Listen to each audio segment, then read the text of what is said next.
Hey, salam, salam, salam.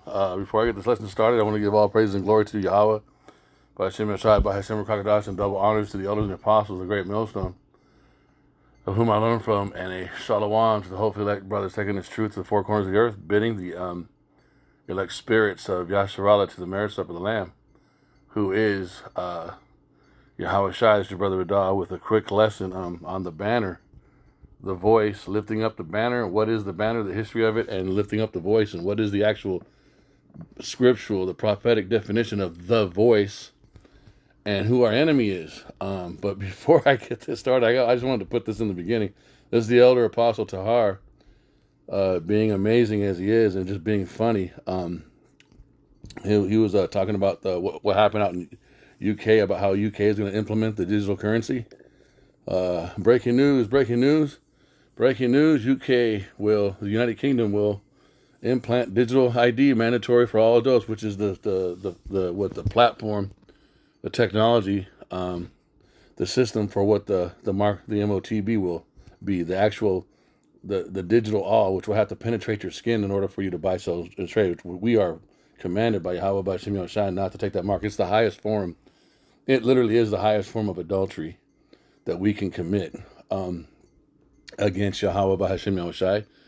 And as long as we keep the word of his patience, and we hold on to him, and we hold on to the prophets, and we hold on to his truth, and we cry out for him to keep us from the hour of temptation, man, he will be our salvation from this thing. You do not, as an Israelite, the only nation of people, the only seed that was warned not to take the mark is the Hebrew Israelites. It's not that commandment wasn't given to the Renaissance Western Christians.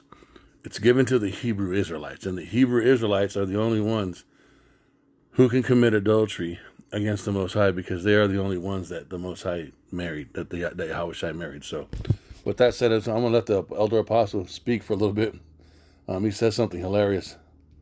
Move toward a mandatory national digital ID is a meaningful step in the direction of the kinds of identity infrastructures that could make linking people to a CBDC or implanted credentials technically possible. Implanted. Implanted means the breaking of your skin. Now, I'm going to get graphic, you guys. When a man lays down with his wife in a perfect world, in the ancient world, before women were in the position that they are in today, which is part of the curses and the punishments, which is you can find it in prophecy. Behold, a woman shall compass a man. How long shall ye go about, O backsliding daughter? Talking about the man of the rulership of Israel, which is the daughter of Zion. He likens the men unto a comely woman. How long will ye men who are the government of Israel, who I consider to be my wife? Nothing perverted. It's just lyrical, poetical, spiritual, dark sayings. How long will you go about backsliding? How long will you be whorish? And because you're doing this, behold, I do a new thing, says Yahweh. A woman shall compass a man. And now women are just out of order. But in a perfect world, all women are born with a seal in their body. It's called a hymen. It's a thin piece of skin in their midsection, in their sexual, in their their vaginal area, that it doesn't break or rupture or bleed until she lays down with her husband. She leaves the covering and the authority of her father and comes under the authority and the covering of her husband, and she stays with him forever. And so when that man lays down and ruptures, pierces, enters into her, he cracks or breaks the seal, right, that no man has broken, and she bleeds, and that blood would trickle out onto the bed sheets, and those blood-stained sheets would be called the tokens of her virginity. It would be actually a beautiful sign of her purity, that she's never been touched by another man, and that she would always stay with that man. Okay, she would be bound to the law of her husband for the rest of her life. So the digital all, the all for a bond servant, also in the law of the Israelites, if you were working off a debt to another Israelite, you weren't treated like a slave. You were just a servant.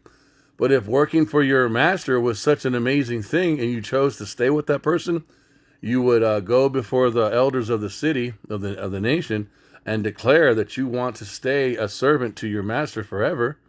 And this would all be communicated to the elders. And so then you would have an awl, which is a pointy instrument, and it would pierce through, I believe it would be your left earlobe, you were declaring that you, your wife, and your children would respectfully, honorably be the servant of this family that you're working for your life. And it wasn't a dishonorable thing. It was actually a cohesive, respectful, honorable thing. You just chose, hey, I'm going to work for this person for the rest of my life. So you would have a marking in your flesh, in your ear, declaring that you belong to them or that you serve them for the rest of your life. And it was an agreeable thing. It was a mark. Same thing when young Hebrew boy, 8 days born, he would get his flesh circumcised. You would have the foreskin of his flesh cut off. Another blood covenant. So you would have these markings in your flesh. So this is what this mark of the beast is going into. You have to be penetrated. You have to bleed. There's a marking that goes into you. And then when that little RFID chip goes into your body, you pick up on the signal, the vibration of this beast system, and you become the property. You become the wife of this beast system. You get married to the beast system, to Esau. So it is a form of, it's the highest form of adultery, you guys. There's many reasons why we're not taking the mark. But you got to get the understanding of that. So I just wanted to add that. So listen to the elder. But it is not the same as a decision to implant RFID chips. There are big legal, political, and social gaps between a digital ID rollout and an implant. That's why Biden and a confirmation for Chief Justice Roberts. That was it 2004, 2005. This is when Obama was a senator. He wasn't really even known. 2004, nobody knew him. 2005, they began to know him. But during that time, I believe it was 2005, who was the Chief Justice? I believe he either retired or died. I forget his name. And they had to replace the Chief Justice with this guy, judge named Roberts out of Jersey. And he had what was called a confirmation. And you could probably still find it on YouTube. Where this guy Biden, he was senator at the time, he said, "You will rule, mark my words, before your tenure is over." Can we put is it possible for you to legally put a microchip in somebody's head? You will rule on that before your tenure is over. Mark my words. And Chief Justice Roberts is looking at him like he's crazy. What the fuck is this guy talking about? Because Biden is an insider. Just like the rest of them. Right? What the UK announced. Media reports that Prime Minister Keir Starmer is expected to back a BRIC card and a mandatory digital ID for adults to verify right to work, rent, use government digital ID infrastructure. And this is what's going to happen in America. This is what's going to happen all over the planet Earth. You dumbass Africans, you're going to eat it up like it's cotton candy. Signal that he's going to... This is coming to America. And you know what?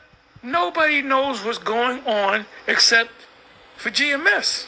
That was the part right there. I mean, I know we're 8 minutes into this, but I want to get that part on like rewind, just where you keep hearing Elder Apostle's voice say that over and over again. Watch them. That's the topic right there. That's the topic right there. Nobody on the planet Earth knows what's going on except for GMS. What's going on except for GMS. That's the topic right there. That's the topic right there. Nobody on the planet Earth knows what's going on except for GMS. What's going on except for GMS.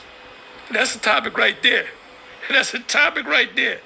Nobody on the planet Earth knows what's going on except for GMS. And that is 1,000% the truth. I started laughing so hard today in my truck when he said that. I was like, God, we got to get that on loop. So I'm going to go from here now to, let's go to the numbers. Let's go to numbers, honey. Let's go to numbers. I believe it's number 6. Yep, I just saw it pull up. You sucker, you. I'm going to go to 27, but it's going to be like the 4 verses up before that. Look at this, man. When I was a Christian, they used to say this. John Hagee, he used to say this. He used to say this blessing, the Aaronic blessing, and they would declare it over the people, right? So we know now through wisdom, knowledge, understanding, and the fulfillment of prophecies that we are waking up. We've been given the breath, and we understand who we are now. We've been given the name Yahweh, and we've been given the name Yahweh Shai. And with his name and with the name of his son comes the wisdom, knowledge, understanding, which is the breath, which is the 100% truth, the understanding of what this Bible, the word, the prophecies, the oracles, the dark sayings, which includes the Bible and the Apocrypha, which is also known as the New Song, the whole roll. Everything. We know everything from front to back. As much as there is to know in the scriptures, we know it and we are learning it, right? So, but it's connected to his name, and we understand that anytime you see the name or the title in scripture in English, capital Lord, we understand that is Yahweh. Okay, so in Christianity, in Western Renaissance Christianity, whenever they say this is how they say it. They say it.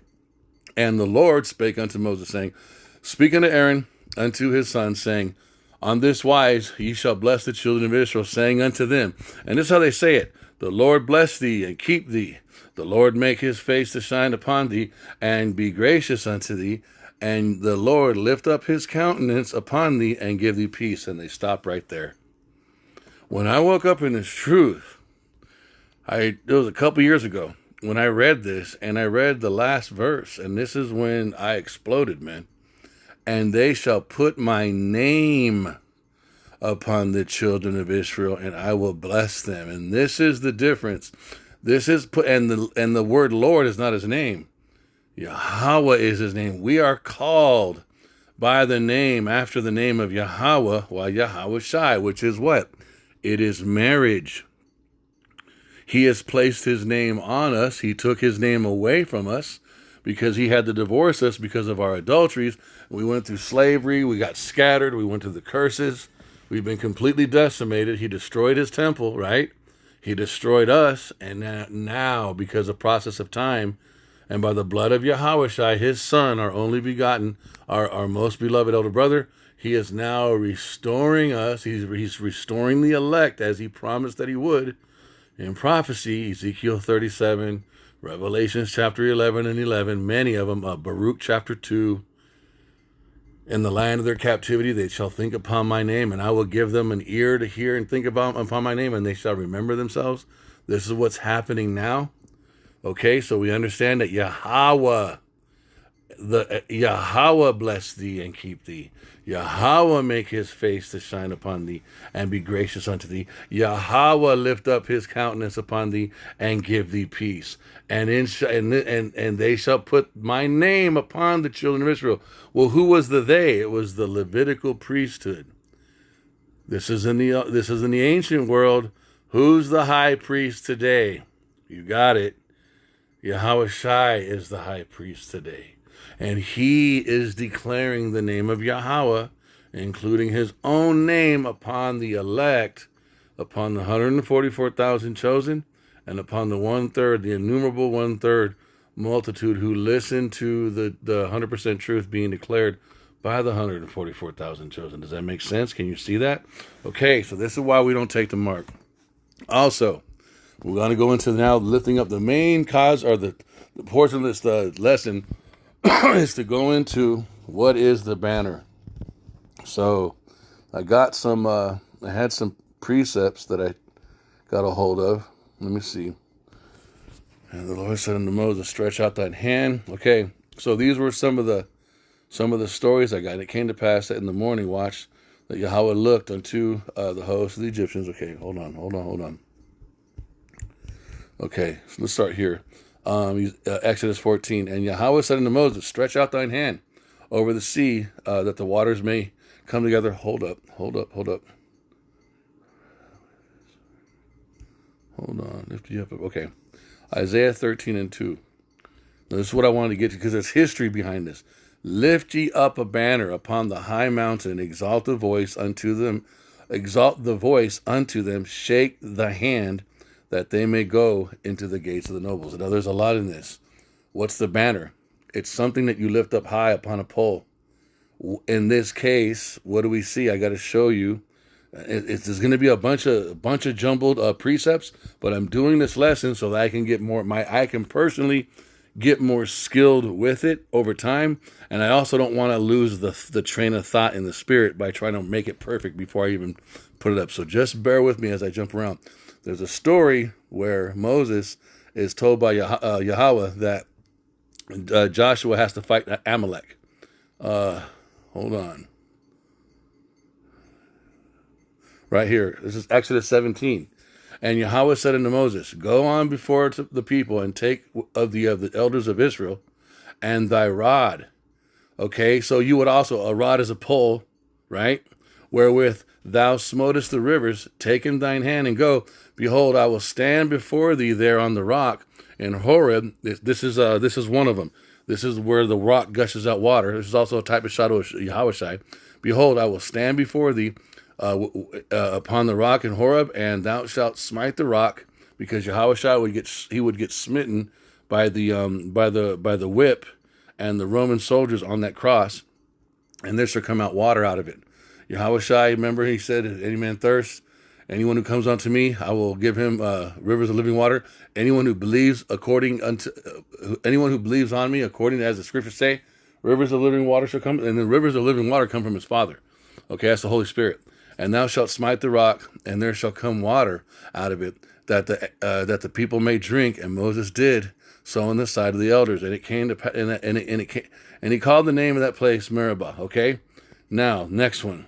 Then Amalek. So further down in this chapter, Exodus 17, starting at 18. Then Amalek. Now this is where it starts getting historical and prophetic, and this is intense because it all connects to the banner, the voice, and us declaring this, okay? This is all coming back to us. Then came Amalek, and we know that Amalek is the chief tribe of Edom. And they are the group of people causing all the trauma in the earth right now as we speak. Then came Amalek and fought with Israel in Rephidim. And Moses said unto Joshua, choose us out men and go out, fight with Amalek. Tomorrow I will stand on the top of the hill with the rod. There goes that pole, that rod again mentioned of the Most High in my hand. So Joshua did as Moses had said to him and fought with Amalek. And Moses, Aaron, and Hur went up to the top of the hill. And it came to pass when Moses held up his hand. There goes the name. And now remember, it says lift up a banner, exalt the voice, shake the hand. It also talks about the rod and the rock with the water, and then right here the rod was with him in his hand. All this stuff is connected. And it came to pass when Moses held up his hand that Israel prevailed. And when he let down his hand, Amalek prevailed. But Moses' hands were heavy, and they took a stone on a rock. This is another type and shadow of Yahushai, and even the apostles, because that was the name of Peter. And we know that Peter is the one of the reincarnations of King David, and King David has his throne, the throne of David, and the tabernacle of David, and that's what's going to be restored, and that's the throne that Yahushua is going to sit on, the son of David. You got to see all this. But Moses' hands were heavy, and they took a stone and put it under him. Why? Because the rock is always our salvation, the rock of our salvation. That's what we stand on. That's what we build the house on. And he sat thereon, and Aaron and Hur stayed on his hands, stayed up his hands, the one on the one side and the other on the other side, and his hands were steady until the going down of the sun. I'm just showing you all this history, okay? Awesome. So here's another one. And Moses, this is Numbers chapter 21 and 7. So this goes into the lifting up of the banner. And Moses made a serpent of brass and put it upon a pole, a rod. And it came to pass that if a serpent had bitten any man, when he beheld the serpent of brass, he lived. How do we break this down in the Spirit? Spirit showed me this. So Yahushai is that banner lifted up on that pole, the testimony of Yahushai, which is all these prophecies and all these statutes and laws, right? When we behold him, when we look at him, when we look at his blood, the serpent, Esau, the venom of Esau, the indoctrinations, the enchantments, the deceptions, this coming up Jacob's trouble, this coming up MOTB situation, for him to bite us again, to pierce us again, when we behold Yahushai, when he beheld the serpent of brass, he lived. Now, I'm not saying that we can get the mark of the beast. No, you can't do that. But you'll be prevented from taking it.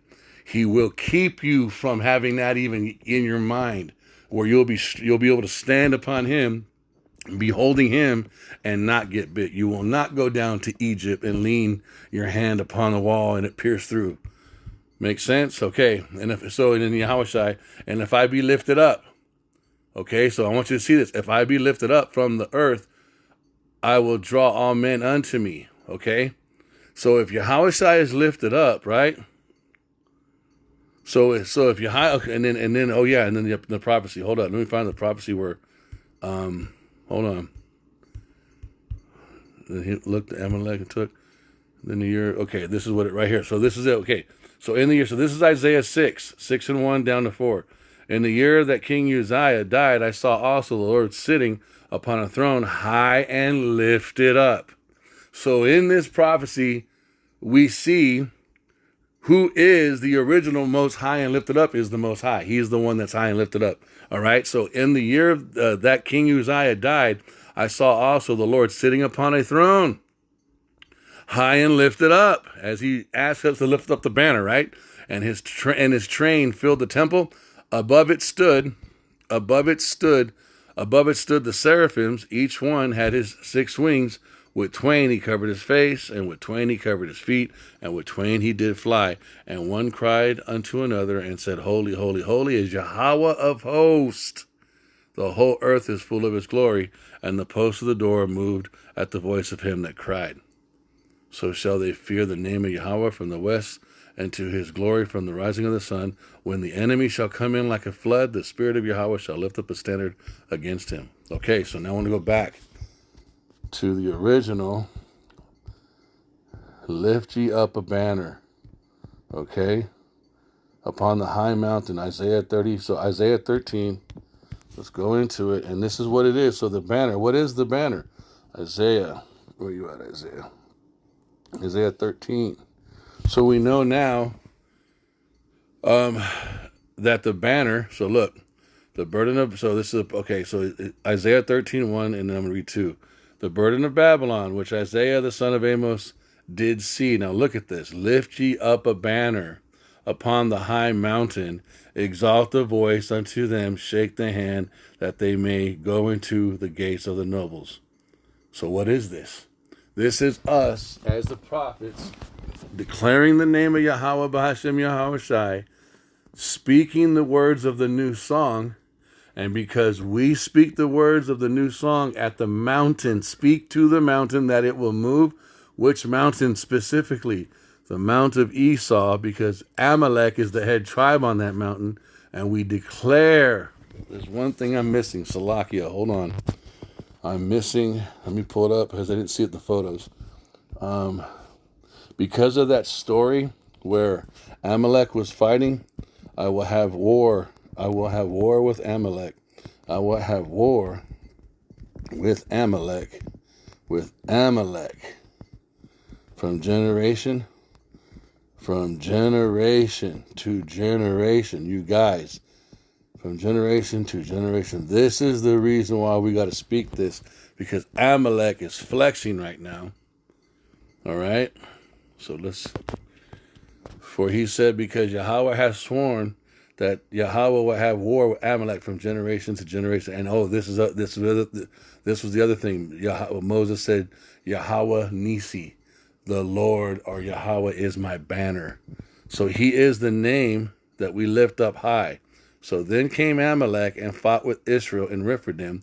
And Moses said unto Joshua, choose, this is Exodus chapter 17, verses 8 on down. Then Amalek came and fought with Israel in Rephidim. And Moses said unto Joshua, choose us out men and go out and fight with Amalek. Tomorrow I will stand on the top of the hill with the rod of God in my hand. So Joshua did as Moses had said to, to him and fought with Amalek. And Moses, Aaron, and Hur went up to the top of the hill.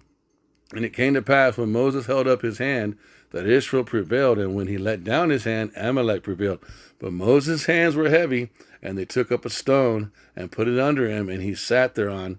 And Aaron and Hur stayed up his hands, the one on the one side and the other on the other side, and his hands were steady until the going down of the sun.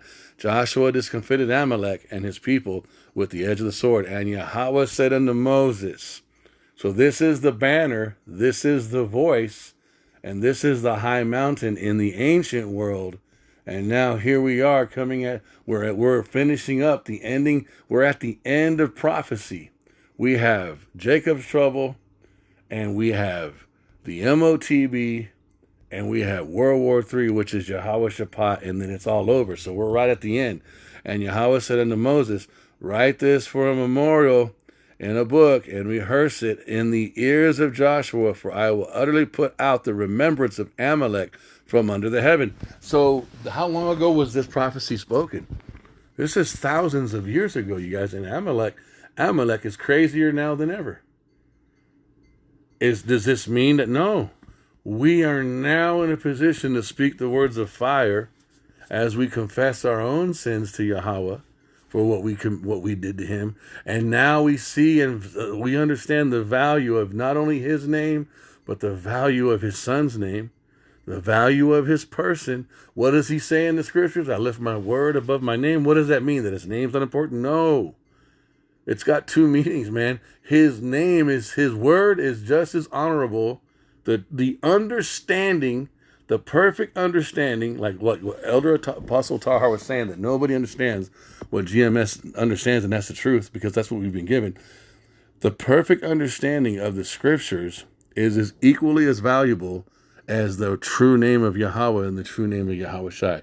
They go together. And what is one of Yahweh Shai's names in the book of Revelation? He's called the Word of Power, the Word of God. So Yahweh says, I lift my word above my name. And then you can also say it this way. The Most High says, I lift my son above my name, because Yahweh Shai is the Word. Just rehearse it over. It will make sense. And Moses built an altar and called the name Yahweh Nisi. I don't know how to say it in the Hebrew yet, but this is the Lord my banner, or the Lord is my banner. So now that we see that the Lord my banner, Yahweh my banner, is connected to the destruction and the declaration of the destruction of Amalek, and the exaltation of the stone and the rock, Yahweh Shai, and that these secrets have been given to the prophets who are the Hebrew Israelites, okay, we understand that when we get here, this is the conglomeration of that song, and it's been an ancient laborious work that's been in process for a long time, and it's been this long symphony of a song that started a long time ago. It's been playing. Sometimes people couldn't hear it, but the people the Elohim could hear it, Yahweh could hear it, Yahweh Shai could hear it, and some of the prophets could hear it, and then we went blank because we had to be punished. We discontinued from our heritage, but the Most High could hear it still, and Yahweh Shai could still hear it, and so could the Elohim. And then when process of time came, when it came for Elijah to be sent back to turn the hearts of the sons, or the hearts of the children, back to the hearts of the fathers, where we were beginning to resurrect back in this truth. Now here we are in Isaiah 13 verse 2 in present time. Lift ye up the banner. What's the banner? It's Yahweh.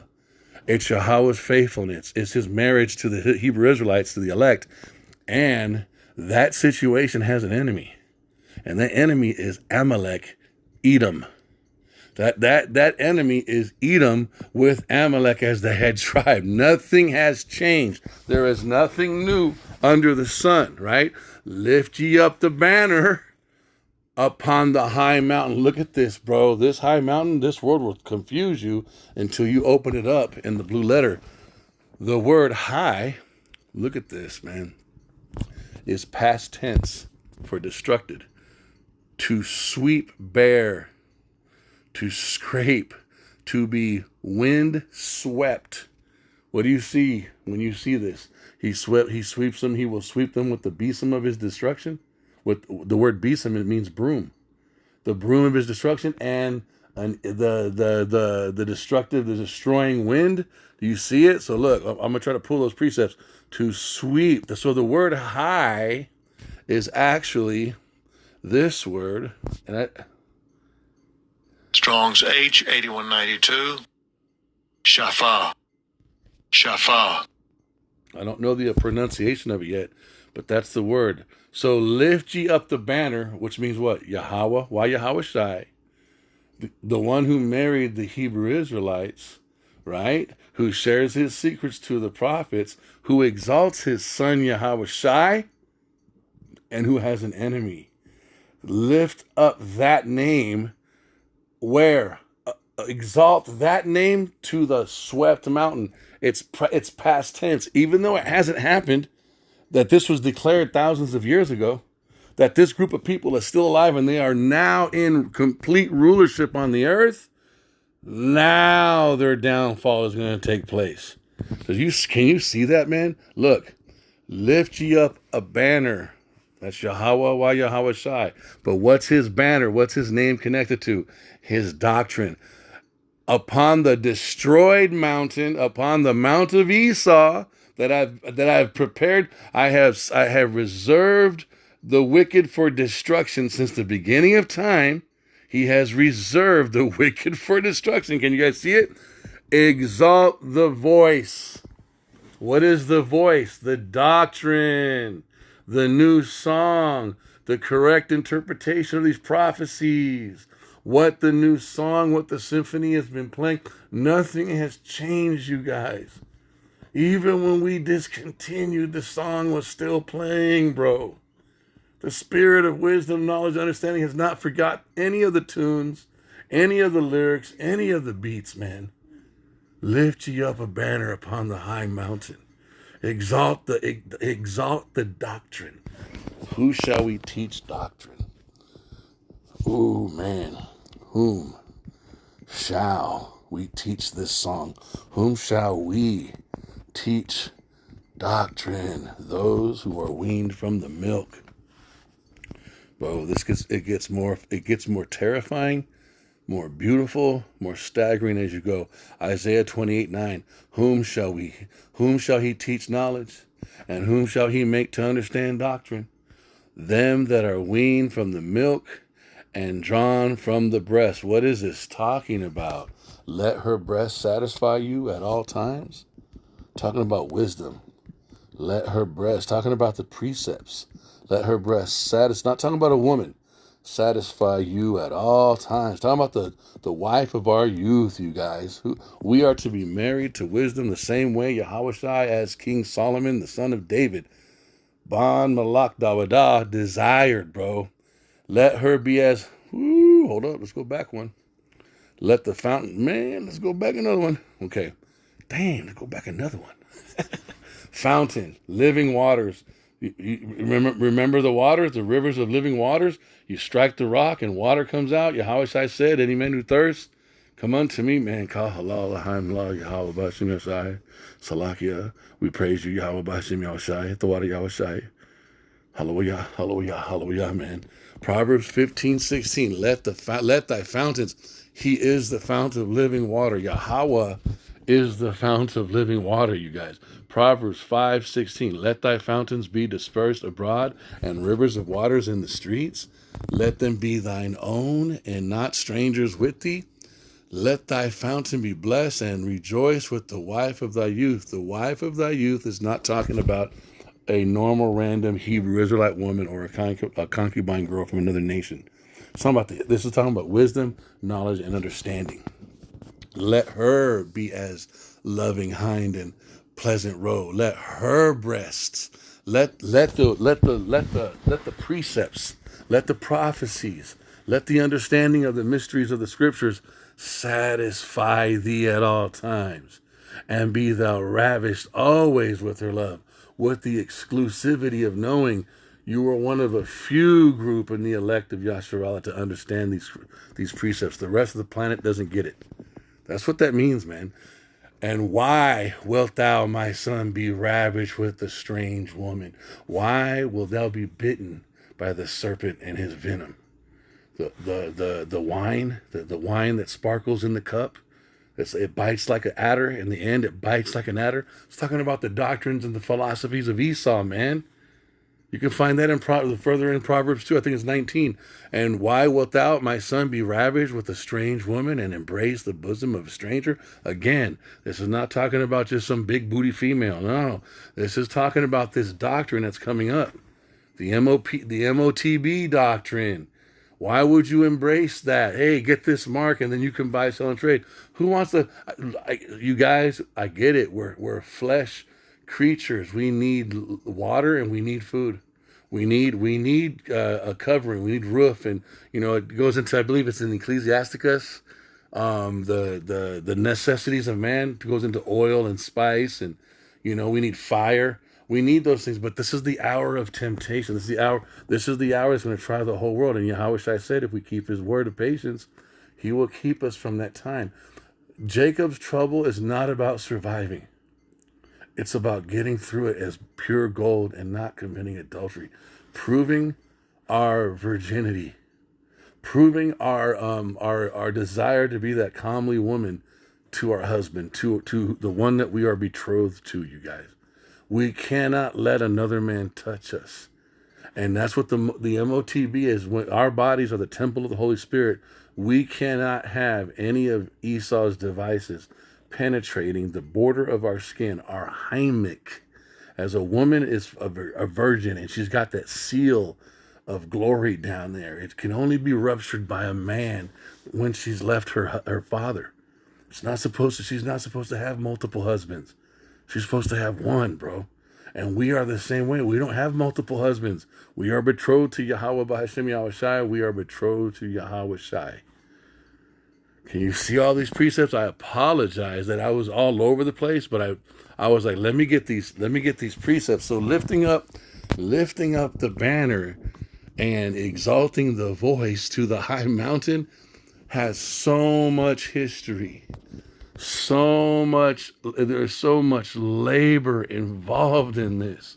It's not just cussing out Esau, even though he's worthy of being cussed out. It's not just cussing out Amalek, but this is an ancient war. This is an ancient song. It's an ancient symphony, man. An orchestra that's been composed by Yahweh. It's being conducted by Yahweh Shai, and the hopeful elect are playing, singing, and dancing it out. And it's real, and it's about to get really, really real. So we got to lift up our voice like a trumpet and declare what the Most High has said to declare against the mountain of Esau, against Amalek. That is the high mountain, the swept mountain. Let me find that precept. I will sweep them with the besom of my I will sweep, so you guys can see it. I will sweep them or it with the besom. The besom, it's a broom. Besom of my judgment.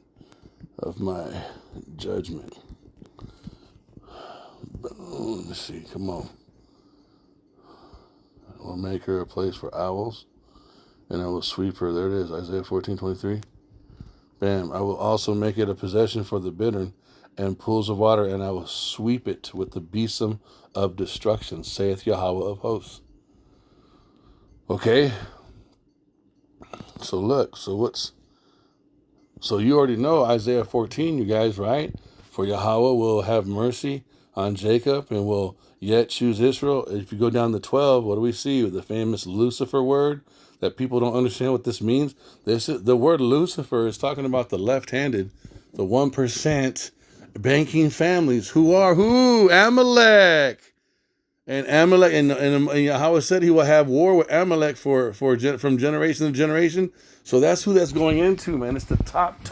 It's the eyeball of the pyramid on the back of the dollar bill. That is a human. That is the human element that the prince demon Satan on the left hand side uses. Now, when we go down further, right? The besom of destruction is mentioned, Yahweh, verse 24. And Yahweh of hosts has sworn, surely as I have thought, so shall I come to pass. And oops, my bad. Hold on. 23, my bad. I will also make it a possession for the bittern and pools of water, and I will sweep it with the besom of destruction. So this broom is mentioned again in the same chapter where Lucifer is mentioned, who we understand that that's Amalek and Esau, but Amalek mainly because they're the top ruling banking families. They're the Chaldeans, the most satanic of the satanic, right? On the left-hand side, verse 12. How art thou fallen from heaven, O Lucifer? Let's talk about them losing power and rulership in the earth. This is not talking about the throne room of the Most High. This is talking about the position of rulership in the earth, and we are seeing who has that position right now. All you got to do is go on TikTok. All you got to do is look at the news. All you got to do is look at YouTube. What race of people is telling everybody what they got to fucking do right now? There's only one race of people that's barking commands at everybody. There it is, buddy. And the people that you can't see that they're taking orders from, you just keep going up the ranks, going up the ranks, and eventually you'll get to Lucifer. And what I mean, you'll get to the light bearers. You'll get to the human aspect of the group of people that Satan directly talks to, and he's leading them down the path of prophecy because Yahweh is going to destroy them. You got to see this, man. So this is awesome. Lift ye up a banner, and that banner is Yahweh. And Yahweh lifts up his son Yahushai, and his son Yahushai has a testimony, and in that testimony is the spirit of prophecy, and in that prophecy is the destruction of the high mountain, and within that is the learning of the new song from the prophets, the hopeful elect, declaring this truth to the four corners of the earth, speaking the words of fire, and turning this mountain, these people, into wood, because ye speak my words. Look at this. Because ye speak my words. Listen, because ye speak my words. Look, Jeremiah 5:4. Therefore, thus saith Yahweh, the power of hosts, Yahweh of hosts again, because ye speak his word. Behold, I will make my words in thy mouth fire, and this people wood, and it shall devour them. And then we go to Revelation, and we'll be done. Fire proceeded out of their mouth. Fire comes out of their mouth. This is how we kill the enemy. We don't kill them with bullets. We kill them and the word kill means to judge. Murder is to kill somebody without having a righteous judgment passed on them. But when you kill someone and you take their life based on a transgression, they transgressed according to the law, that's a righteous kill. Because they transgress. How do we righteously kill Amalek? How do we righteously kill Esau? We have to speak prophecy, you guys. We have to declare the correct understanding of what has been written from all the way back in the ancient times until now. Because remember, Esau, Cain, Esau is the resurrection of Cain, or the reincarnation of Cain, and Cain was placed, had a mark of not exemption. What is it? The mark of Cain was that nobody could touch him. No one could judge him. Why? Because the wicked was reserved for the day of judgment. And the day of judgment is correctly interpreted as Yahweh Shaphat. And Yahweh Shaphat is the final battle. It's the war in heaven. Revelations 12, 2nd Ezra 13. It's the battle of Armageddon, the mountain of troops, the Armageddon. And so they've been reserved for the last time to be judged the most harshest. So we're not allowed to judge it. So when we do judge, we have to speak what the scriptures say. This is so badass. Revelations 11:5. And if any man will hurt them, has not Esau hurt the elect of Israel? Has he not hurt the Israelites? Yes. Has Amalek not hurt? They're claiming to be us right now. That's the controversy of Zion. That's a form of hurt. They have stolen our identity, and they're telling the world that they are us right now. Yet they have no biblical or prophetic understanding. Revelations 11:5. And if any man will hurt them, fire proceeds out of their mouth and devours their enemies. And if any man will hurt them, he must in this manner be killed. He must in this manner be judged. We are only allowed to judge Amalek and Esau according to the wisdom, knowledge, and understanding of what's been written in prophecy. But this also authenticates our DNA, you guys. This proves who we are when we are able to speak this new song at that high mountain. Woo! With that, I pray that this lesson was edifying. I want to give all praise and glory to Yahweh Bahashim Yahushai, Bahashim Rakakadash. Double honors to the elders and apostles of the great millstone of whom I learned from. And a shalom. Hold on. Let me get Elder Apostle up in here real quick. Hold on. And the affiliate. Yes. That's the topic right there. That's the topic right there. Nobody on the planet Earth knows what's going on except for GMS. And if what's going on except for GMS. That's the topic right there. That's the topic right there. I started laughing so hard when he said that because it's the truth. So with that, I pray it was all edifying, and I want to give shalom to those taking the truth to four corners of the earth, bidding the elect spirits of the marriage supper of the Lamb, who is Yahweh Shai. This is your brother Radah. Shalom.